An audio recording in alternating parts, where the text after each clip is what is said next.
maintain the same schedule. So that is mode of goodness. That the body is so fit, not in terms of six-pack muscle, or not in terms of fitness. We are not talking in terms of that. But the body is so fit that the body is able to maintain that rhythm everywhere, because it has been trained in mode of goodness. So, Prabhuji, so the extension was like, now, except for devotees who are like Kripa Siddha or who are already born Siddha, for devotees like me, who are like in trying to attain bhakti by sadhana way, and for us, it is like compulsory that we have to train, and then when we overcome this, that time only will go to next stage. In general, yes. Miss. That we have to keep ourselves in mode of goodness. Then how to make further progress will be revealed. That's what Papa says in the preface to Nectar of Instruction. He says that first one should come to mode of goodness, then how to make further progress will be revealed. Yes, so otherwise, the whole effort is to come to mode of goodness only. All the different efforts which are making, they are bringing us to mode of goodness, which is good. That is good. And of course, there is no loss in this endeavor. So, Prabhuji, now that means we have to do so much hard work that we will be able to come to this goodness in all aspects. That is one way. So, is there not any other way? Means I'm just clarifying, because like by doing some intense bhakti, which is transcendental, can we attain this goodness very fast, or we have to go by the hard way only? So, what is the hard way? We are not lifting stones on our head and walking few kilometers every day. Or we are not lifting weights in the gym to work very hard to come to mode of goodness. Our working hard is bhakti only. What else we are doing working hard? Our working hard is what? Our working hard is bhakti only. We are not working hard to break some stones like people do in the jail. They work very hard to break some stones. We are not doing all that to come to mode of goodness. We are not breaking stones. We are not carrying weight. Sometimes, in some like a martial arts practice, you are asked to run, run here like this, and then do like this, do like. We are not doing all that, right? Whatever we are doing is we are doing bhakti only, but that bhakti we have to do in regulated fashion. That is mode of goodness. Like try to get up every day at this morning at the same time. Try to set the body in such a way that the morning duties are done in the morning itself. And try to be on time for Mangalarati, to greet the deities, wear always nice, clean clothes, and then finish your japa, and try not to sleep during japa or during the in the Bhagavatam class. So this is what is our hard work. Our hard work is not that, okay, now I have to run, take a rifle. In military or police, they do, they take a rifle and then they run around the parade ground. We are not doing all that. Oh, you're a book distributor. Okay, put a book bag like 50 kilos on your back and then run around the temple. Are we doing that? We are not doing that. We are not doing all that. So our hard work is just devotional service. Our hard training is just devotional service. We're not doing anything else. Prabhuji, means from hard work, I meant to say that now we are carrying, like we are already in the momentum of passion. So now from breaking, applying a break to the passion and then trying to come to mode of goodness through the mind is like the hard work. But through bhakti, we are doing it. So yes, Prabhuji. So that way I wanted to say. Means I have to slow down basically so that I'll come to goodness. I have to slow down. This is the biggest misunderstanding everybody has. I don't know where this misunderstanding comes from. Actually, being in mode of goodness means being more efficient, doing more. Somehow, the material world has taught us that passion is fast and goodness is slow. No. Passion is fast and it causes accident. Goodness is fast and safe and it delivers the goods. So somehow passion is is associated to speed and goodness is associated to slowing down. It's not correct. Like there is a road in which you have to go at 80 km speed. Okay. And then you can reach the destination in a certain time. In the same road, you can go at 200 km speed. But you may calculate that I'm going at 200 km speed and I will reach the destination at a shorter time. But in all probability, you will face an accident because you are going at a breakneck speed, which is not safe for you, and it is going to cause an accident. Okay, so that's the problem with passion. The passion is not doing things nicely so that the maximum result can be delivered. Goodness is the one which will deliver maximum result. Passion will not deliver maximum result. It may deliver some high result at a short time, and after that it will just burn out. So what is? Yeah, okay. So yes, so that means like passion, in passion, it appears that we are doing things fast, but actually we are inviting troubles and like we are going to meet with an accident, and then it will cause more rework and all those things. But in goodness, it appears that we are going, it appears only that we are going slow, but we are going with the planning mode. So that's why like that race was there of the rabbit and the tortoise. So the tortoise appears to be very slow, he reaches fast because he doesn't sleep. But in passion, we overdo some things, and then that's why then we have to again come back to do some rework. So again, at the end, the efficiency of the goodness remains high than passion. You can understand. Yes. But Yes, goodness is not slow. That is a misconception. Like it's not that a Brahmana is very slow. You know, you see a Brahmana working, a very trained Brahmana working. He's very fast, he's very efficient. Okay, like sometimes you see these Brahmanas who are very expert in doing yajna. You see how they set up things. They set up things very fast and very efficient. If you try to set it up, you will take maybe 3 times the time which they are taking. Because goodness brings that practice. Goodness means practice, abhyas. And when you do that abhyas, then you become really fast. And that's what goodness makes it. Because in goodness, you are focused on practice. And you practice. And then that makes you really fast and efficient.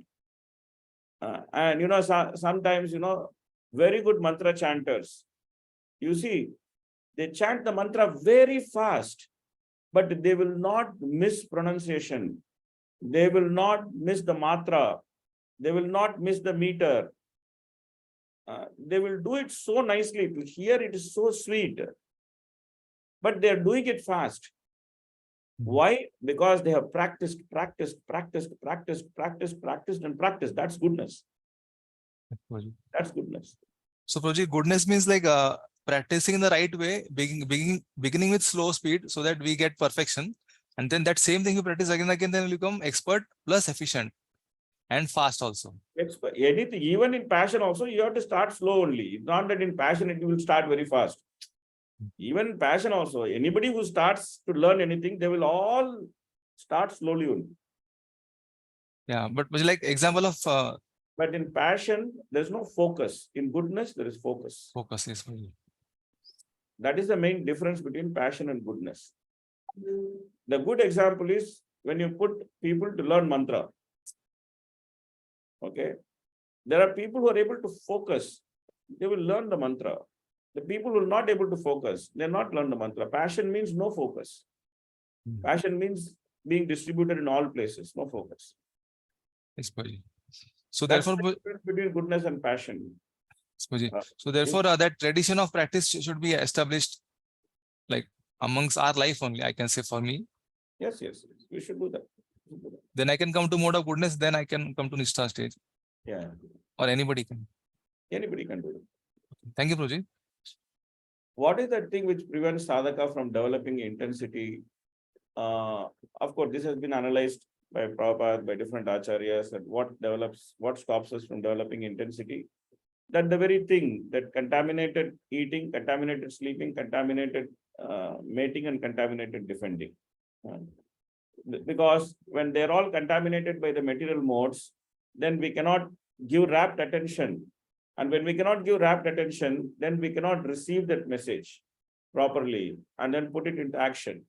So what is that contamination? The contamination has been analyzed as the different type of anarthas. These are the different type of anarthas which are contaminating the process. Like there are different type of, you all know the aparadhas, there are different type of aparadhas, like Vaishnava aparad, like Seva aparad, like Nama aparad, Jiva aparad and Krishna aparad, 4 type of aparadhas. Then there is Tattva Vibhrama, Swatattva Vibhrama, Paratattva Vibhrama, Sadhya Sadhana Vibhrama, and Maya Vibhrama, Tattva Vibhrama. Then there is Asat Krishna, like the thirst for the enjoyment in this world, the thirst for enjoyment in the upper planetary systems, the attachment to impersonal liberation, the attachment to attaining yoga cities is all called Asat Krishna. And then there is Tucha Asakti, is the attraction to trivial things, like Puja Labha Pratishta, like Hridaya Daurbalya. So different things, different type of anarthas has been discussed very much in detail. Like what, and then there is also this alasa, pramada. Alasa means laziness, pramada means madness or inattention towards chanting the holy name. So these discussions have, these are many discussions are there, that which is actually stopping us from experiencing that intensity. Though we are quite intense when we join the ashram or in the beginning days of case, yeah, this is like Karangarangini, or it is like in the beginning we become very intense, and later the process is performed mechanically without giving concentration, like you may, like I was every day I go before Pachadatva, and then I chant my prayer, Jaya Shri Krishna Chaitanya Prabhu Nityananda Sri Advaita Gadadhara Srivasadi Gaura Bhakta Vrinda. So every day I do this. Every day I stand in front of Pachadatva deity and then chant this prayer. Then one day I realized that actually I'm chanting this prayer, but I'm not focusing on the personalities. These personalities are standing before me. I'm also standing before them. And then I'm just holding my hands and Jai Shri Krishna Chaitanya Prabhu Nityananda Sri Advaita Gadadhara Srivasadi Gaura Bhakta. I'm not focusing on those personalities. So then I decided, okay, Jai Shri Krishna Chaitanya, look at Lord Chaitanya, look at Lord Chaitanya's feature, Prabhu Nityananda, look at Nityananda, look at Nityananda's feature, Advaita, look at Advaita's feature. So you become conscious when you're chanting the mantra, you're calling these people to help you, then you're not even focusing on them. So that's the point, that when you don't start becoming conscious, when you give room to these anarthas, when you give room to this alasa, laziness, this inattention to come into chanting, to come into your activities, then you lose that intensity. Or is it okay?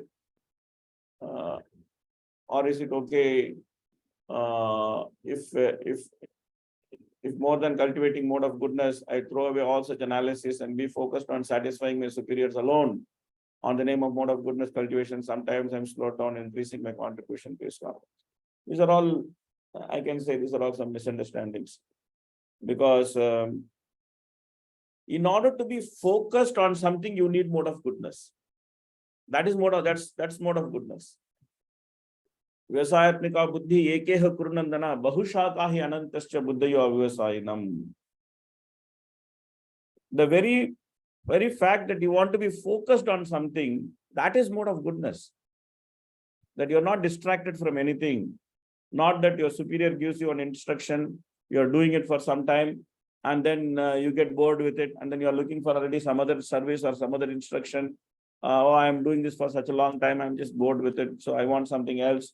Or you're just doing it so mechanically that it has just become like another thing for you. You're not thinking, how can I improve this? How can I please my superiors more? How can I please Krishna more? What can I bring more to the table? You're not thinking about these things. That's what mode of goodness does. Mode of goodness actually makes you conscious of what you're doing and increases your focus on everything. And the more you start focusing, the more you see what can be improved. This is like Gundicha Marjana. That cleaning means you can throw out all the big dirt, then it's also one level of cleaning. Then you can also throw out all the small dirt, that's another level of cleaning. Then you can also wash the place, that's third level of cleaning. Then you start looking at every crevice, every crack, every depression, and you start cleaning very, very intensely. That's also another set of, but that is mode of goodness. That's mode of goodness. To actually look into everything so deeply and then start polishing it in such a way that things shine. You're not thinking that, okay, oh, I've done some cleaning and then it's done, it's okay. Now it's reasonably good. Okay, let me just move on. You're not thinking like that. You're actually trying to focus on what you're doing.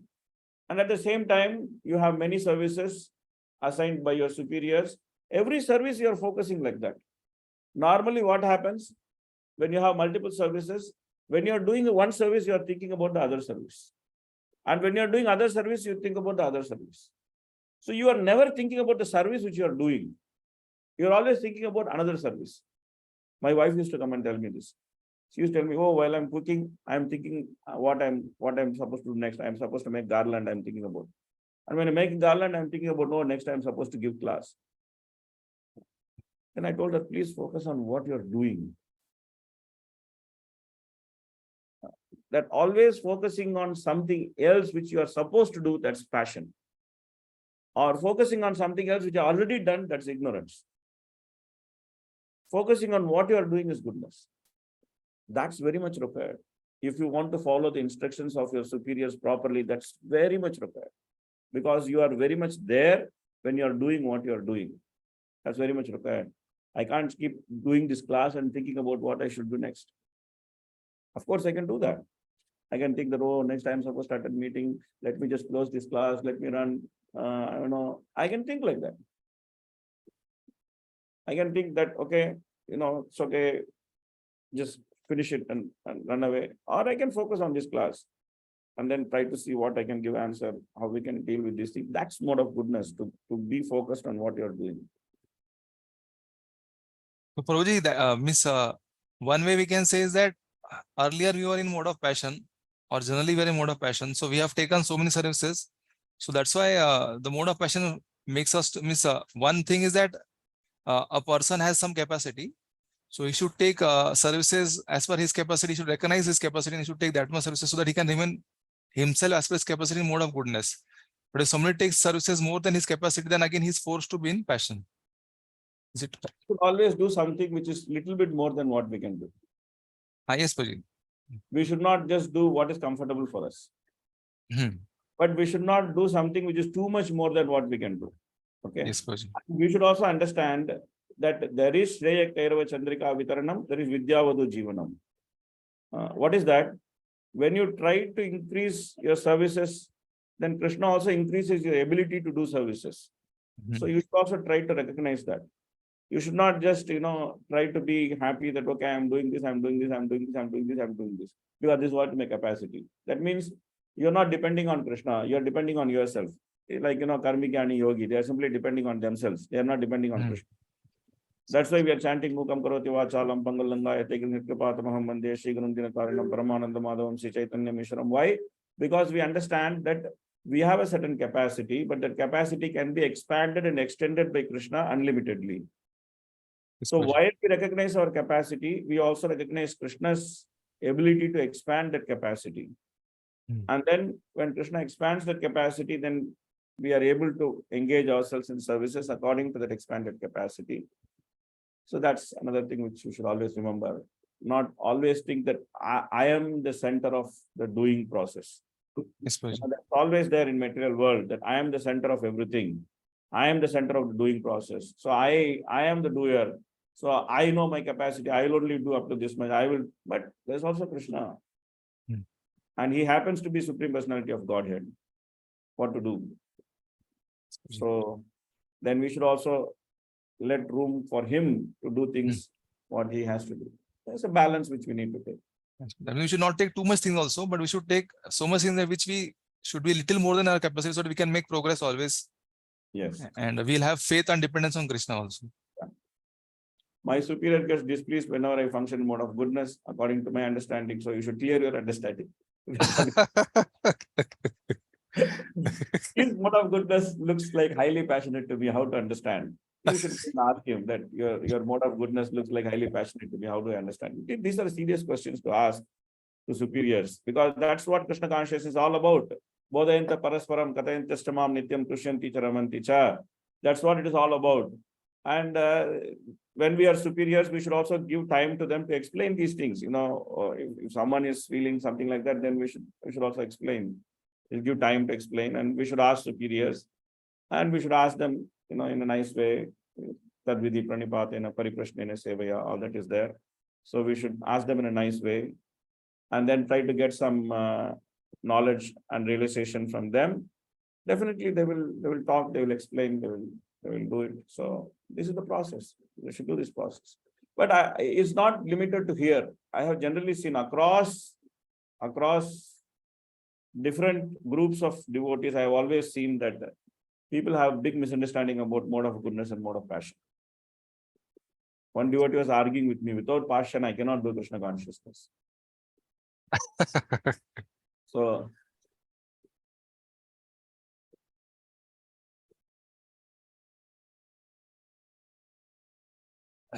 anyway, we need to meditate on these things. Okay, let's read. Prabhuji, one more thing, Prabhuji. Yes. Like Hariksh. Yes. Prabhuji, in this world, we observe that also Lord states in Bhagavad Gita that sometimes the mode of passion is prominent, sometimes ignorance is prominent, and sometimes goodness is prominent. So, for example, if you are going in a very shabby room, then we may say it is ignorant room. So we'll clean a little bit, then we will feel that it has become in a mode of goodness now, relatively. But in the same room, if we sit for some time and chant, then we feel that, oh, it is in ignorance, then we can clean it little more. Then again, we'll feel better. Then again, if you go on clean, then there is no end to that actually, to the perfection. So in that case, where to stop, or like how to understand like that? So when your 16 rounds is over, you should leave the room. That's where you should stop. Practically. That's where you stop. When your 16 rounds is over, you leave. And also whether it is your room, whether it is somebody else's room, whether you are permanently there, temporarily there. There are so many different considerations are there. It's like a it's not like just one consideration. It's not like, you know, we are not talking about obsessive compulsive disorder of different types. Cleanliness. We are talking about being focused on what we are doing and practicing our sadhana bhakti. Means what? Bhakti in practice. That's sadhana bhakti. So practicing our angas of sadhana bhakti very nicely with focus. That's what we are talking about. So what you're aiming right now, you have to focus on that, and what helps you have to try to do as far as possible. Yeah. Yes, Prabhuji. Thank you, Prabhuji. Okay, let's go on. Please read.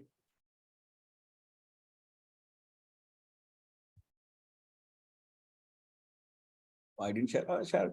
Maharaj Parikshit said, "My dear Lord, you have already spoken about Pumsavana vow. I want to hear about it in detail. For I want, by understanding and observing that vow, one can please the Supreme Lord Vishnu." So anything which pleases Vishnu is very much interested in hearing.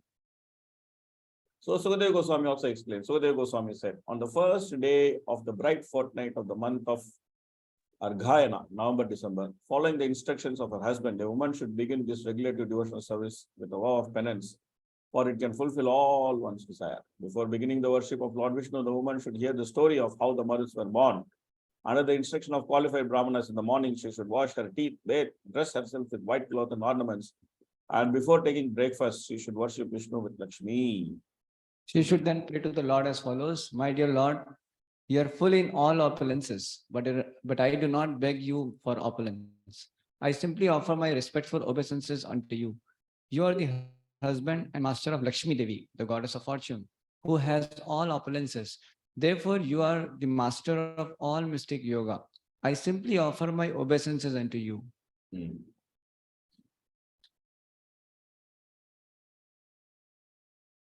O my Lord, because you are endowed with causeless mercy, all opulences, all prowess, and all glories, strength, and transcendental qualities, you are the Supreme Personality of Godhead, the Master of everyone. Hmm.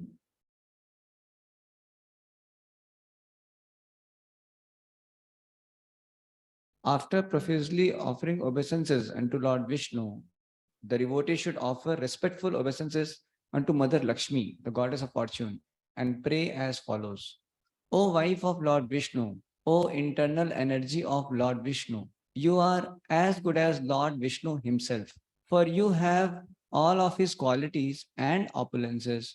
O goddess of fortune, please be kind to me. O mother of the entire world, I offer my respectful obeisances unto you.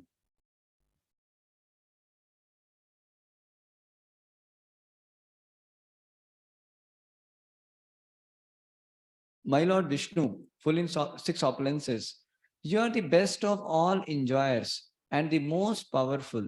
O husband of Mother Lakshmi, I offer my respectful obeisances unto you, who are accompanied by many associates such as Vishwakshena.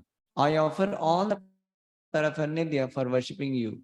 One should chant this mantra every day with great attention while worshipping Lord Vishnu with all paraphernalia, such as water for washing his feet, hands, and mouth, and water for his bath.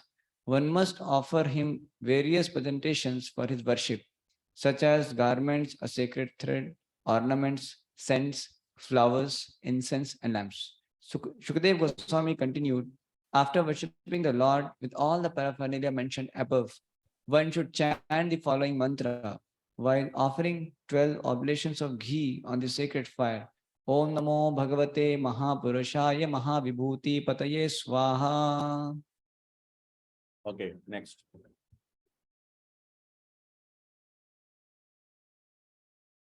If one desires all opulences, his duty is to daily worship Lord Vishnu and his wife Lakshmi. With great devotion, one should worship him according to the above mentioned process. Lord Vishnu and the goddess of fortune are an immensely powerful combination.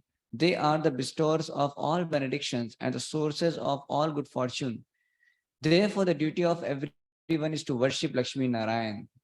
One should offer obeisances unto the Lord with a mind humbled through devotion, while offering downwards by falling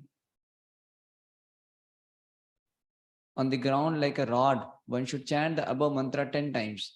Then one should chant the following prayer. My Lord Vishnu and Mother Lakshmi, goddess of fortune, you are the proprietors of the entire creation. Indeed, you are the cause of the creation. Mother Lakshmi is extremely difficult to understand because she is so powerful that the jurisdiction of her power is difficult to overcome.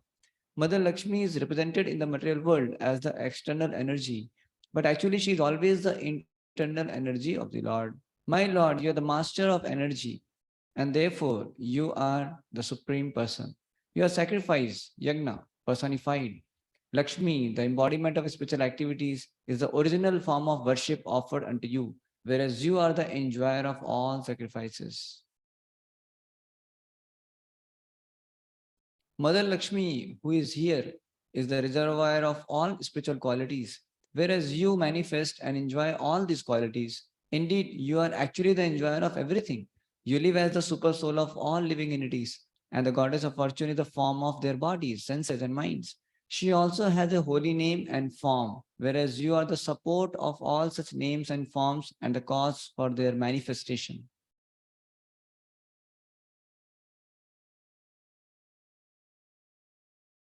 You are both you are both the supreme rulers and benedictors of the three worlds. Therefore, my Lord Uttama Shloka, may my ambitions be fulfilled by your grace. Sri Shukadev Goswami continued, thus one should worship Lord Vishnu, who is known as Sri Nivas, along with Mother Lakshmi, the goddess of fortune, by offering prayers according to the process mentioned above. After removing all the paraphernalia of worship, one should offer them water to wash their hands and mouths, and then one should worship them. Then we should worship them again. Thereafter, with devotion and humility, one should offer praise to the Lord and Mother Lakshmi. Then one should smell the remnants of the food offered and then again worship the Lord and Lakshmi ji. Accepting her husband as the representative of the Supreme Person, a wife should worship him with unalloyed devotion by offering him prasad. The husband, being very pleased with his wife, should engage himself in the affairs of his family.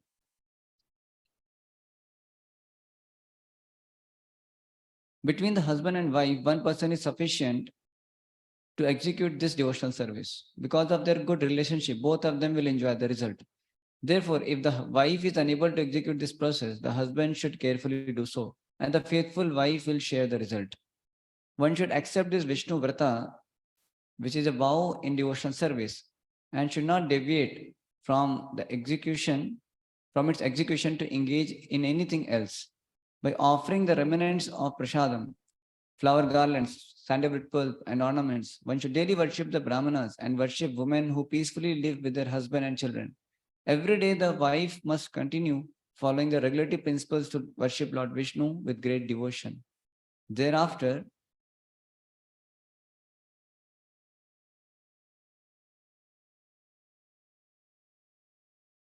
Lord Vishnu should be laid in his bed, and then one should take prasad.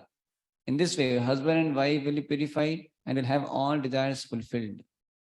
The chaste wife must perform such devotional service continuously for 1 year. After 1 year passes, one should fast on the full moon day in the month of Kartik. On the morning of the next day, one should wash oneself, and after worshipping Lord Krishna as before, one should cook as one cooks for festivals, as stated in the Grahya Sutras. Sweet rice should be cooked with ghee, and with this preparation, the husband should offer oblations to the fire 12 times.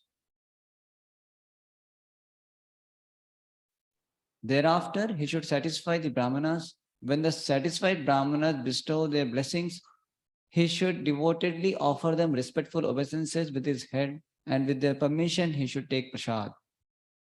Before taking his meal, the husband must first seat the acharya comfortably, and along with his relatives and friends, should control his speech and offer prasad to the Guru. Then the wife should eat the remnants of the oblation of sweet rice cooked with ghee. Eating the remnants ensures a learned, devoted son and all good fortune. If this vow or ritualistic ceremony is observed according to the description of Shastra, even in this life, a man will be able to achieve all the benedictions he desires from the Lord.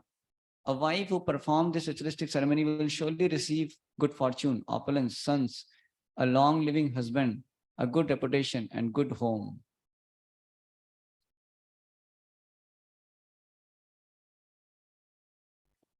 If an unmarried girl observes this vrata, she will be able to get a very good husband. If a woman who is a vira, who has no husband or son, executes this ritualistic ceremony, she can be promoted to the spiritual world. A woman whose children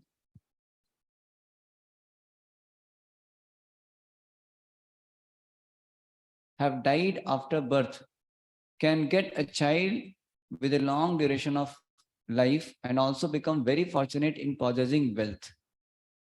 If a woman is unfortunate, she will become fortunate. And if ugly, she will become beautiful. By observing this vrata, a diseased man can gain relief from his disease and have an able body with which to work. If one recites this narration while offering oblations to the pitas and demigods, especially during the Shraddha ceremony, the demigods and inhabitants of Pitraloka will be extremely pleased with him and bestow upon him the fulfillment of all desires. After one performs this ritualistic ceremony, Lord Vishnu and his wife, Mother Lakshmi, the goddess of fortune, are very pleased with him. O King Parikshit, now I have completely described how Diti performed this ceremony and had good children, the Maruts, and a happy life. I have tried to explain this to you as elaborately as possible. Thus ends the Bhaktivedanta translations of the 6th canto, 19th chapter of Srimad Bhagavatam, entitled Performing the Pumsavana Ritualistic Ceremony. Okay, so we have few purports. Which we can discuss. Then we can bring it to a close. You please read.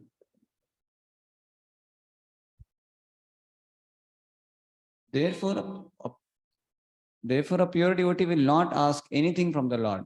He simply offers the Lord his respectful obeisances. And the Lord is prepared to accept whatever the devotee can secure to worship him. Even patram pushpam phalam toyam, leaf, flower, fruit, or water. It is better to be plain and simple and with respectful obeisances offered to the Lord whatever one can secure.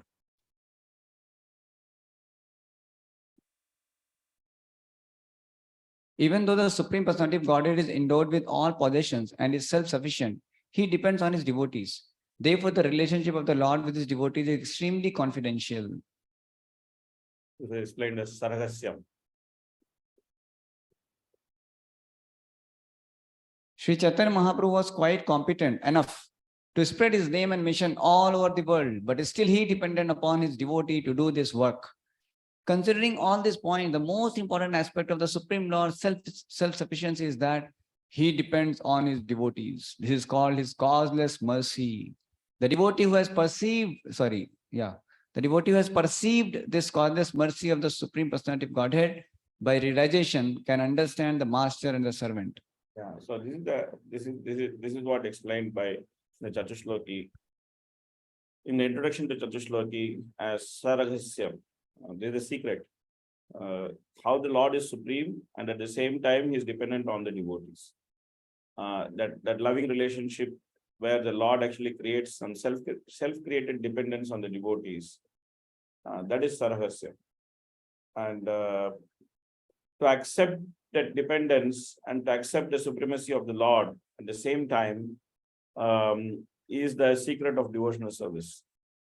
The Mayavadis are confused by seeing such activities of the Lord, and then they say, oh, he is conditioned in mode of goodness. Those who are atheist, they make fun of the Lord. They say, he's like a human being, he's acting like a human being. And those who cannot understand what Krishna is doing by seeing both his divine and human-like activities, they become very frustrated. They think, oh, God cannot be understood. Forget it. No need to get into God. Cannot be understood. But the devotees, they dive into this, the depth of this relationship between the devotional, the God and the devotees, and they are able to relish that.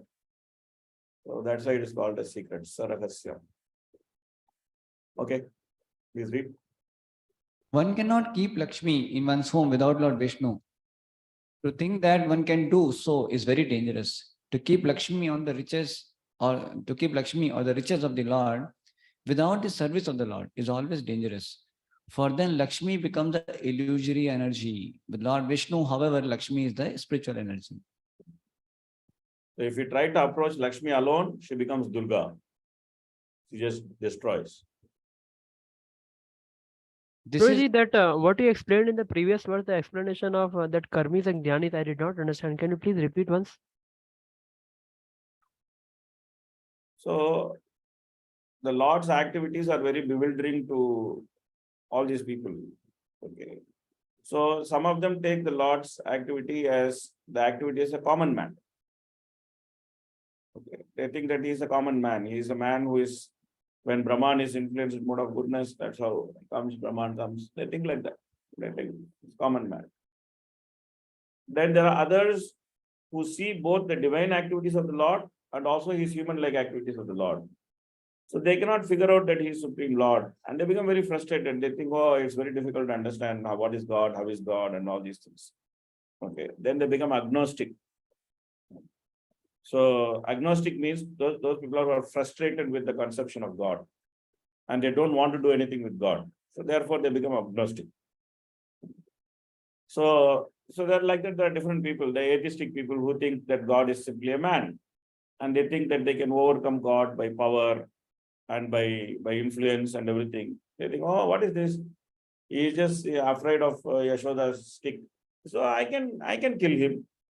If Yashoda can make him run around, and if he can cry by seeing Yashoda's stick, then it should not be very difficult for me to kill him. They think like that. So the atheistic people, they are always thinking of killing God. The different people are looking at God and his relationship with devotees, and then they get bewildered by that relationship. So, but the devotees, they dive deep into this relationship by the proper process of sadhana bhakti, then going through sadhana bhakti to go to raga bhakti, and then go to bhava bhakti. So they go through a proper process. They understand that how the Lord is at the same time supreme, and at the same time he is having loving exchanges with the devotees. So they understand this. They understand his greatness and they understand his sweetness. They understand both. But when they understand his sweetness, then his greatness becomes insignificant for them. Even though they understand the greatness, then it becomes insignificant for them. Like the gopis are singing, Nakalu Gopika, Nandano Bhavan, Akila Dehinam, Antaratma Drik. You are not the son of Nanda and Yashoda, but you are the ever indwelling witness in everybody's heart. They know his supremacy, but they are not worried about his supremacy. Karasarorham Kanta Kamadam, Sirasi Dehina Shrikaragraham. That's what they are actually thinking.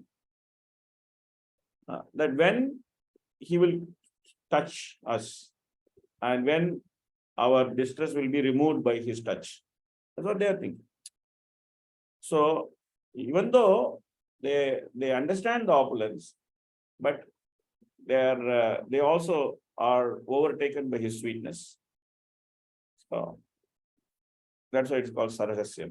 It's not so easy to understand this. Okay. Thank Please. you, Guruji. This is a most abominable term to use in connection with Narayan. Narayan never becomes poor, and therefore he can never be called Daridra Narayan. Yeah, so unscrupulous people, they want to say all sorts of things. They will keep saying also. And then they become very popular because they say this kind of things. So therefore, we should not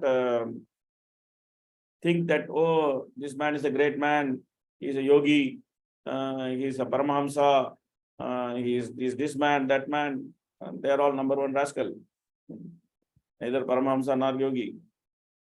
Because they don't understand simple fact that Narayana is not poor. Narayana is not poor. So how can Narayana become Daridra? This is the biggest offense against Narayana. So there are Pashandi. People are Pashandis.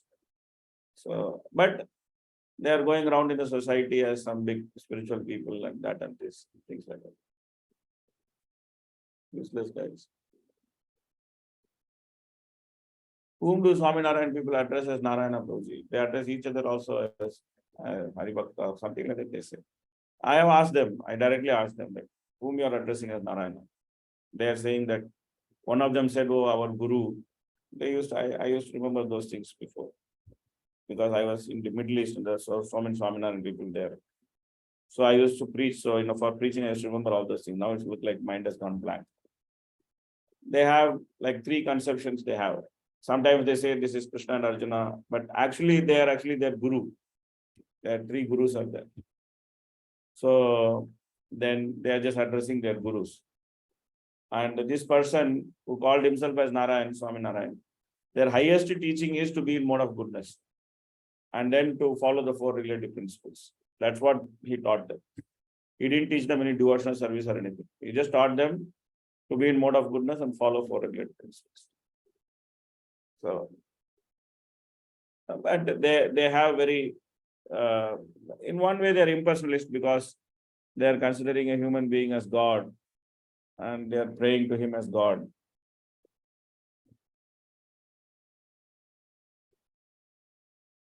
Yeah, ultimately they are impersonalist. Okay. Please read. Vishnu is described as Yagna personified, and Mother Lakshmi is described as spiritual activities and the original form of worship. In fact, they represent spiritual activities and the super soul of all Yagna. Lord Vishnu is the super soul even of Lakshmi Devi. No one can be super soul of Lord Vishnu. For Lord Vishnu himself is the spiritual super soul of everyone. The first tattva is the Supreme Lord, Vishnu, and the second is the Jiva Tattva. Lakshmi Devi being dependent on Lord Vishnu is sometimes counted among the Jivas. The Gaudiya Vaishnavas, however, describe Lakshmi Devi in accordance with the following two verses from the Prameya Ratnavali of Baladev Vidyabhushan. The meaning of that is, O best of the Brahmanas, Lakshmi Ji is the constant companion of the Supreme Personality of Godhead, Vishnu, and therefore she is called Anapayini. She is the mother of all creation. As Lord Vishnu is all-pervading, his spiritual potency, Mother Lakshmi, is also all-pervading. Lord Vishnu has three principal potencies: internal, external, and marginal. Sri Chaitanya Mahaprabhu has accepted Parashakti, the spiritual energy of the Lord, as being identical with the Lord. Thus, she is also included in the independent Vishnu Tattva. In the Kantimala commentary of Prameya Ratnavali, there's a statement. Okay, please read this also. Super soul of Prabhuji, this question. on previous page it was written that this Lakshmi ji is sometimes counted as Jiva Tattva. Please So read. what about the other Lakshmis who are serving, like we say, Lakshmi Sahasrashata Sambrama Sevyamanam? Please read this. Although some authoritative Vaishnava disciplic successions count the goddess of fortune among the ever liberated living entities, Jivas in Vaikuntha, Sri Chaitanya Mahaprabhu, in accordance with the statement in the Vishnu Puran, has described Lakshmi as being identical with the Vishnu Tattva. The correct conclusion is that the descriptions of Lakshmi as being different from Vishnu are stated when an eternally liberated living entity is imbued with the quality of Lakshmi. They do not pertain to Mother Lakshmi, the eternal consort of Lord Vishnu. Clear? Yes, yes, clear. Thank you. Prameya Hare Ratnavali. Krishna, Guruji. Yes, yeah. One question is, Guruji, how Vishnu is the super soul of Mother Lakshmi? Yeah, when that is Madhvacharya's explanation. That's not the explanation which is given. That's why Prabhupada gives both the explanations. This is Madhvacharya's explanation. Okay. And then there is the explanation which is given by Baladev Vidyabhushan in Prameya Ratnavali. So in Prameya Ratnavali and its Kantimala commentary to Prameya Ratnavali, Baladev Vidyabhushan, he reconciles Madhvacharya's explanation by saying that counting of Lakshmi as a Jiva refers to those eternal beings who have imbued the quality of Lakshmi. They don't actually refer to Lakshmi herself.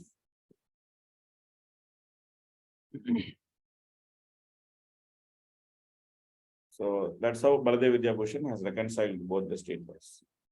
So the thousands of Lakshmis, Prabhuji, they are Jiva Tattva, no? No, they are not Jiva. They are original Lakshmi? That Lakshmi refers to the gopis of Goloka. Lakshmi Sahasra Satasambrama Sevyamanam refers to the gopis of Goloka. Okay. So within the gopis of Goloka, then there are multiple divisions of gopis. Like there are eternally liberated jivas who have taken the role of gopis. Then there are gopis who are expansions of Radharani. So then there are different type of gopis within the group of gopis. There are also different type of gopis. That's not referring to Lakshmis. That Lakshmis are referring to gopis. If you read the commentary of Bhaktisiddhanta Saraswati Thakur, it's clear there. And Prabhuji, this the eternal consorts of the Vaikuntha Vasis, they are Jiva Tattvas? Yeah. Yes. They are Jiva Tattvas. Yeah. And they are like Lakshmis. In Vaikuntha, everybody is like Narayana. And all the female consorts are like Lakshmi. They are Jiva Tattvas.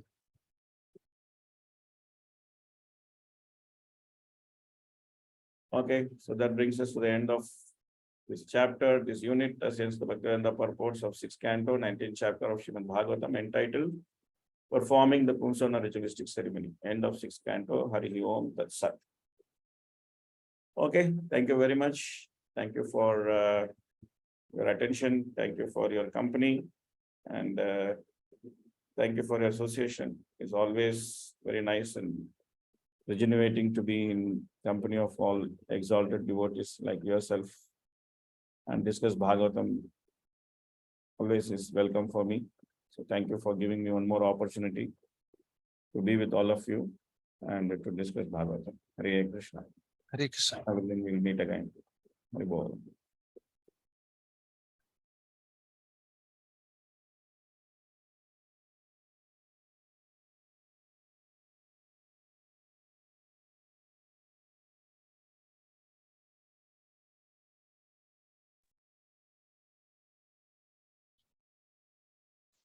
Are there any announcements to be made?